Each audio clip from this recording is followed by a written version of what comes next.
பாருங்கள், கீரை நல்லா சூப்பராக ரெடி ஆகிடுச்சு. ஒரு துவரம்பருப்பு ஊற வச்சு கழுவி வச்சுருக்கு. முருங்கைக்கீரைக்கு தக்காளி 2-3 எக்ஸ்ட்ரா போட்டால் சூப்பராக இருக்கும். அதனால் 2 தக்காளி எடுத்திருக்கேன். ஒரு கை சின்ன வெங்காயம், ஒரு கட்டி பூண்டு, 2 பச்சை மிளகாய். இதை பார்த்திங்கன்னா ஒரு 3 பச்சை மிளகாய் எல்லாம் ஹீட் ஆனவுடனே அப்படி சிம்மில் வச்சு ஒரு 10 நிமிஷம் வேக வச்சு எடுத்துக்கோங்க. அப்படியே பார்த்து மூடி வச்சுக்கோங்க. பருப்பும் வெந்துருச்சு. இப்போ கீரையை தாளித்து விட்டுடலாம். கொஞ்சம் எண்ணெய் ஊற்றி வேக வைக்கும் போது நல்லா சாஃப்டாகவும் வரும், மேலே பொங்கியும் வராது.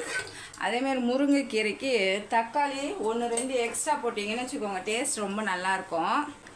கடுகு, கொஞ்சமாக சீரகம், பூண்டு, காஞ்ச மிளகாய், கருவேப்பிலை, வேக வச்ச முருங்கைக்கீரை.